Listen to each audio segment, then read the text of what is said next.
Quem já aprendeu a andar de bicicleta? 99%, né? Eu acredito que sim. Tem um ou outro que ainda não aprendeu. Quando vocês aprenderam a andar de bicicleta, como é que foi? Como é que foi? Quantos tombos caíram? Eu creio que muitos, né? Eu pelo menos caí, muitos. Mas quando nós aprendemos a andar de bicicleta, sempre é dessa forma. Ou o pai, ou a mãe, ou o irmão mais velho, ou um amigo, fica do lado segurando a bicicleta e nós vamos lá, pedalando. E aí devagarzinho a gente vai criando a confiança e vai acreditando que o amigo, o pai e a mãe sempre estão lá segurando a bicicleta. Mas de repente, em determinado momento, você olha para o lado e não tem mais ninguém segurando. E você pedalou sozinho. Gradativamente você vai perdendo o medo, vai perdendo o receio e você vai começando a pedalar em linha reta. Alguns metros, mais alguns metros, de repente você vai longe e você consegue andar. E qual não é a alegria quando nós, depois que descobrimos que sabemos andar sozinhos, que nós podemos e vamos longe. A gente não quer mais abandonar a bicicleta. Pelo menos comigo foi assim. Né? Minha monareta lá, na época de 75, né? A monareta era o básico, e aí a gente não largava mais dela. E aí nós temos uma outra situação para aqueles que vão fazer teste de moto, para tirar carteira para motociclista. Não sei quantos tiraram, mas é outra dificuldade. Aí nós precisamos andar em linha reta, né? E aí os instrutores dão alguns macetes, né, de como é que a gente faz para conseguir andar numa linha reta. Tem que olhar para frente, tem que olhar fixamente para frente. Se você olhar para o chão, tentando acompanhar a linha, você não vai conseguir. Você precisa olhar para o horizonte, precisa olhar alguns metros à frente, para que você vença essa linha e passe. Mas depois que nós temos prática, nós conseguimos fazer até isso. Eu nunca fiz. Nem tirar a mão do guidão eu não consegui na minha vida. Mas tem uns que são audaciosos. Outros são mais audaciosos. Resolvem andar de bicicleta numa corda bamba. São corajosos. O que isso quer me trazer nessa noite para nós refletirmos na palavra de Deus? Persistência na caminhada com Deus. Se nós olharmos agora para a nossa vida com Deus, será que tem alguma conotação? Será que isso faz sentido nós olharmos o exemplo da bicicleta? Ou como é que isso faria sentido na nossa vida? Olha para a tua vida quando você começou a sua vida cristã, entregando a sua vida nas mãos de Deus, pedindo para que Deus tomasse conta do teu coração e guiasse a sua vida.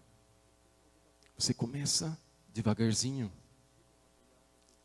Você talvez nunca leu a Bíblia, você não sabe orar, você não sabe buscar a presença de Deus e você precisa progredir. Aí você começa aos pouquinhos, pedindo apoio do pastor, de um irmão que conhece um pouco mais, me ensina a orar. E nós vamos crescendo na palavra de Deus, até nós chegarmos talvez na maturidade de podermos já começar a caminhar sozinhos. A vida cristã não é mais, ou não é diferente de se começar a aprender a andar de bicicleta. E vocês sabem quando que nós vamos conseguir empinar uma bicicleta na vida cristã? Talvez lá no dia da glória, quando nós chegarmos com Deus, porque lá a gente vai ser um hábil cristão no caminho, quando nós alcançarmos a vitória, quando nós chegarmos ao final da caminhada. O versículo base que eu uso para nós meditarmos na palavra de Deus é um texto bem conhecido da palavra, está em Filipenses capítulo 3, versículo 12 ao 14, que diz: não que tenha já recebido ou tenha já obtido a perfeição, mas prossigo para conquistar aquilo para o que eu também fui conquistado por Jesus Cristo. Irmãos, quanto a mim, Paulo, não julgo havê-lo alcançado, mas uma coisa eu faço, esquecendo-me das coisas que para trás ficam, avançando para as que diante de mim estão, prossigo para o alvo, para o prêmio da soberana vocação de Deus em Cristo. Que maravilhoso! Esse é o processo de aprendizado da palavra de Deus. E se nós olharmos para a situação de Paulo dentro desse texto bíblico, ele escreveu essa carta aos Filipenses mais ou menos entre o ano 50 e 60 depois de Cristo. E ele estava onde? Numa prisão. E provavelmente ele já estava aí numa idade muito avançada. Segundo alguns estudos, aí talvez uns 60, 70 anos já, e estava preso. E uma pessoa nessa situação, talvez como Paulo, preso, sem muitas perspectivas, poderia dizer: para mim chega. Eu fiz minhas viagens missionárias, eu ensinei meus alunos, Timóteo e tantos outros, cumpri minha missão. Estou aqui, não sei porquê, mas chega. Resta esperar a morte. Não, Paulo na prisão diz que ele ainda não conquistou o que ele precisava. Ele ainda não tinha alcançado a vitória. Não tinha alcançado aquilo que o Anderson alcançou nessa semana. Estar na presença de Deus. E aí então ele diz que ele precisa continuar. Ele não pode parar. E aí ele diz: esquecendo-me das coisas que para trás ficam. Ele tinha uma história bonita e uma história não tão bonita se nós olharmos dentro do cristianismo. Se nós olharmos antes de sua conversão, ele perseguia os cristãos, ele prendia, ele matava. Eu não sei exatamente ao que ele se refere, quando ele diz esquecendo-me das coisas que para trás ficam, mas provavelmente era isso e algumas coisas talvez que aconteceram dentro do seu ministério. Eu não vou olhar para trás para tudo isso que aconteceu, mas eu vou olhar para frente, eu vou avançar. Aquela linha que eu tenho, que eu preciso seguir sem sair dela, eu vou continuar. Por quê? Para alcançar o alvo, para o prêmio da soberana vocação em Jesus Cristo. E dentro disso, então, eu gostaria de desenvolver esses 3 pontos aqui. Esquecendo-me das coisas que para trás ficam. Eu pus como título: não olhar para trás ou para os lados. É um propósito. Paulo tinha um propósito ainda na vida dele. E qual era esse propósito? Era seguir. Era não olhar para trás primeiro. De repente, lá na prisão, preso, ele olhar para trás e falar: Deus acho que me esqueceu. Não. Ele queria continuar essa caminhada sem olhar para trás. Quantas vezes na nossa vida cristã, no tempo em que você tem aceitado Jesus Cristo como Senhor e Salvador da sua vida, o tempo em que você tem seguido nessa caminhada, você tem olhado para trás, você tem olhado para aquilo que aconteceu e muitas vezes tem ficado com saudades daquilo? E aí, nós muitas vezes deslizamos, porque nós deixamos de olhar para o horizonte, para o nosso alvo, onde nós queremos chegar, e estamos olhando para aquilo que nos derruba. E se nós formos olhar na palavra de Deus, nós vamos encontrar muitos exemplos de pessoas que olharam para trás. E também Jesus, em certo momento, em Lucas capítulo 9, versículos 57 ao 62, cita algumas pessoas as quais ele convidou para que o seguissem e outras que vieram se oferecer para seguir a ele.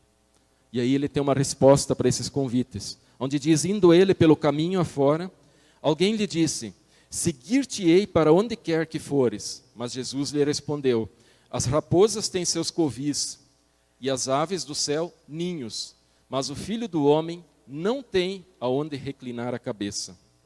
A outro disse Jesus: segue-me. Ele, porém, respondeu: permite-me ir primeiro sepultar meu pai. Mas Jesus insistiu: deixa os mortos sepultarem os seus mortos. Tu, porém, vai e prega o reino de Deus. Outro lhe disse: seguir-te-ei, Senhor, mas deixa-me primeiro me despedir dos que estão os de casa. Mas Jesus lhe replicou: ninguém que tendo posto a mão no arado, olhando para trás, é apto para o reino de Deus. Mais uma vez, se você um dia tomou a decisão de seguir a Jesus, nós não devemos olhar para trás. Se nós olharmos para trás, nós vamos cair nessa nossa caminhada cristã. E aí, nós não estamos aptos, porque nós erramos, nós pecamos, nós nos perdemos no caminho que era tão bonito, onde nós deixamos de lado seguir a Deus. Olhando um pouco para a vida do povo de Israel, que saiu do Egito em direção à terra prometida, aconteceu a mesma coisa em várias situações. E um dos exemplos que eu trago que é citado em Números capítulo 11. O povo tinha recebido tantas bênçãos de Deus, estava recebendo alimento de graça de Deus, Deus mandava diariamente o maná para eles, e de repente, em determinado momento, eles começam a murmurar: pá, mas eu estou com saudades lá do Egito, porque lá a gente tinha cebola para comer, alho, pepino e peixe. Puxa, estavam indo para a terra prometida, e de repente eles olham para trás e sentem saudades daquilo que eles comiam no Egito, e onde é que eles eram escravos. E por causa disso, eles tiveram que andar 40 anos errantes pelo deserto, até chegar à terra prometida. Se eles tivessem sido pessoas que realmente tivessem olhado para frente e seguido a Moisés, em pouco tempo eles teriam chegado à terra prometida, não precisaria ser 40 anos. Mas Deus precisou mostrar para eles o caminho, e por isso eles tiveram que rodear muitas vezes até alcançar o seu destino. Também lá em Efésios 4,14 diz a respeito da unidade da fé: para que não mais sejamos como meninos, agindo de um lado para outro, e levados ao redor por todo o vento de doutrina, pelas artimanhas do homem, pela astúcia com que induzem ao erro, mas seguindo a verdade em amor, cresçamos em tudo naquele que é o cabeça, Cristo, de quem todo o corpo bem ajustado e consolidado, pelo auxílio de toda a junta, segundo a justa cooperação de cada parte, efetua o seu próprio aumento para a edificação de si mesmo em amor. Em Efésios, mais uma vez, nós devemos ser adultos, não crianças, não, nada a ver com crianças, né? Crianças também seguem a Jesus, mas ele compara assim, que não tem um discernimento ainda na palavra de Deus e fica correndo de um lado para outro. Surge uma nova doutrina, uma nova pregação, um novo pastor, uma nova bênção, um novo milagre, lá vou eu, atrás. Daqui a pouco tem um pastor que prega mais bonito, estou correndo em direção a ele. E nós não nos firmamos no caminho certo, que é a palavra de Deus. Nós não nos apegamos na palavra de Deus, nós não conhecemos a palavra de Deus. E assim nós temos muitos outros exemplos na palavra de Deus. O exemplo da mulher de Ló, que olhou para trás, sentiu pena do que ela estava perdendo. Deus estava salvando ela da morte. Ela ia viver e ela teria que deixar para trás apenas os bens, mas olhou para trás e virou uma estátua de sal. Pedro, quando ele estava no mar da Galileia, num barquinho, e de repente Jesus vem em direção a ele, andando por sobre as águas, e aí Pedro diz: se você realmente é Deus, eu quero ir ao teu encontro andando sobre as águas. Jesus diz: vem. E aí Pedro sai do barquinho e começa a andar em cima das águas. Mas de repente ele vê as ondas do lado, e a visão dele não está mais em Jesus Cristo. E ele olha para as ondas e começa a afundar. Olhou para o lado, olhou para trás. Como estamos nós em nossa caminhada cristã? Nós temos olhado para trás? Nós temos olhado para aquilo que já aconteceu e temos saudades daquilo? Espero que não. O próximo passo de Paulo é seguir passo a passo a caminhada, avançando para as coisas que diante de mim estão. É atitude. Antes era propósito, ele tinha um propósito. Eu não vou olhar para trás. Agora ele tem uma atitude. Eu vou para frente. Eu vou continuar tentando alcançar o meu objetivo. Eu vou prosseguir na minha caminhada. É que nem uma corrida. Nós estamos correndo. Nós não queremos vencer de ninguém. Eu não quero ganhar da irmã Natália, eu não quero ganhar nenhum de vocês, mas eu quero chegar lá. É uma corrida onde nós corremos nós mesmos contra nós, tentando alcançar a vitória. A felicidade, ela não está apenas na chegada, mas também na jornada. É uma frase muito bonita que eu digo. Nós não podemos querer só chegar. Numa corrida nós temos todo um trajeto, e na nossa vida cristã também. E essa é a jornada. A Michele, no devocional hoje, do grupo de louvor, ainda citou quantas bênçãos Deus dá na nossa vida aqui, que é um paraíso. A nossa família, o nosso trabalho, a nossa saúde. Essa é a jornada. Nós temos coisas boas aqui na terra, que nos ajudam para que a gente possa seguir a nossa caminhada, passo a passo, rumo à eternidade. Que a gente possa olhar para essas coisas boas, para essas situações que nos ajudam na caminhada cristã, para que a gente possa alcançar e chegar ao nosso objetivo final. 1 Coríntios 9, 24 ao 27 diz: Não sabeis vós que os que correm no estádio, todos na verdade correm, mas um só leva o prêmio? Correi de tal maneira que o alcanceis. Todo atleta em tudo se domina. Aqueles para alcançar uma coroa corruptível, ou seja, os corredores, eles tentam alcançar uma coroa corruptível, algo que se acaba. Nós, porém, corremos para alcançar uma coroa incorruptível. Assim corro também eu, mais uma vez, não sem meta. Eu não tenho meta, tenho sim. Eu quero ler a palavra de Deus, eu quero ter comunhão, quero servir, quero ser testemunha, quero evangelizar. Assim luto, não como desferindo golpes no ar, mas esmurro o meu próprio corpo e o reduzo à escravidão, para que, tendo pregado a outros, não venha eu mesmo a ser desqualificado. Que nós possamos correr na nossa vida para alcançar a vitória. Eu não sei vocês, mas muitas vezes a gente tem isso em nossa vida. Eu vejo muitas pessoas que são ambiciosas ou querem algo além do que estão preparados. Muitas vezes em nosso trabalho, é assim, nós vemos colegas que estão há pouco tempo no trabalho, mas já estão pensando em ser o diretor da empresa, já estão pensando em ser o gerente, já estão pensando lá na frente, mas não estão olhando o passo que eles precisam seguir para chegar a ser um gerente, um diretor. Eles precisam aprender. E aí muitas vezes nessa ânsia de chegar no ponto final, caem. Assim somos nós cristãos. Se nós queremos ser os filhos eleitos de Deus, nós precisamos seguir passo a passo. E quais são os passos? São ler a palavra de Deus, aprender, estar na presença de Deus, meditar na palavra de Deus. E quanto nós temos dedicado nesse nosso passo a passo rumo à eternidade com Deus? Quanto é teu tempo de oração diária? Quanto é teu tempo de devocional diário com Deus? Nós temos 24 horas num dia.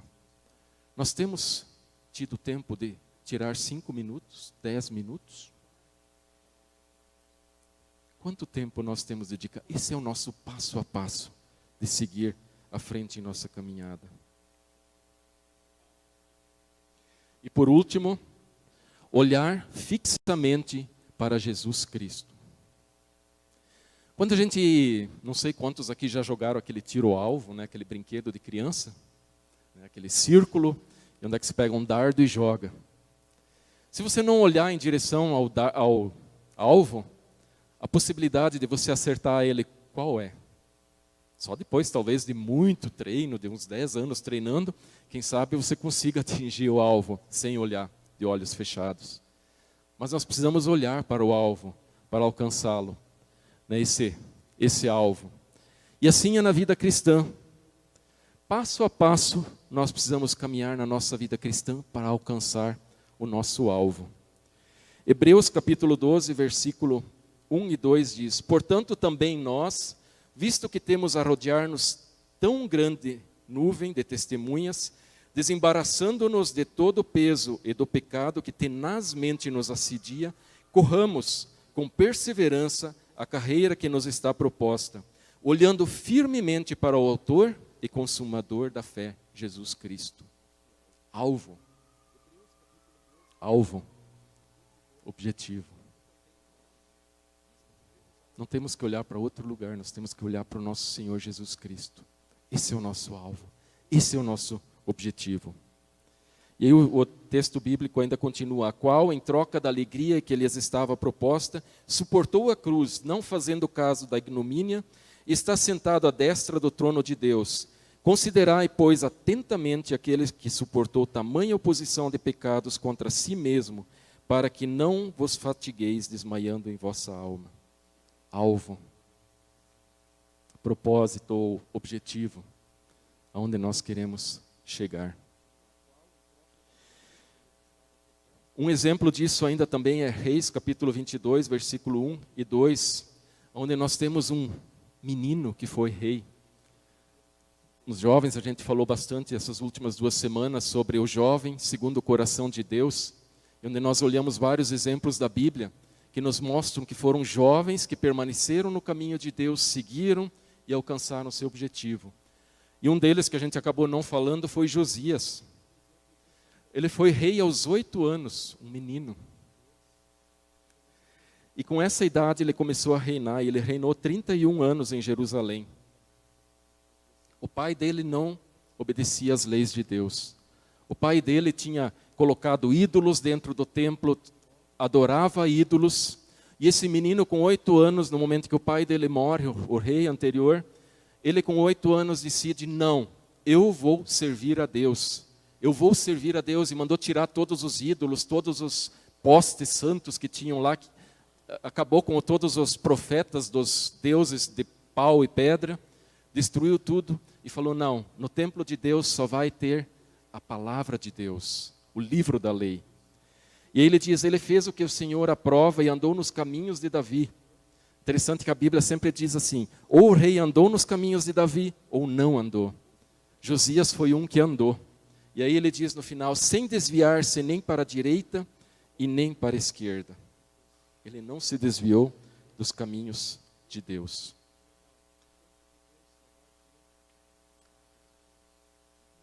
Você tem colocado esse alvo na sua vida? De seguir a Jesus Cristo como Senhor e Salvador da sua vida?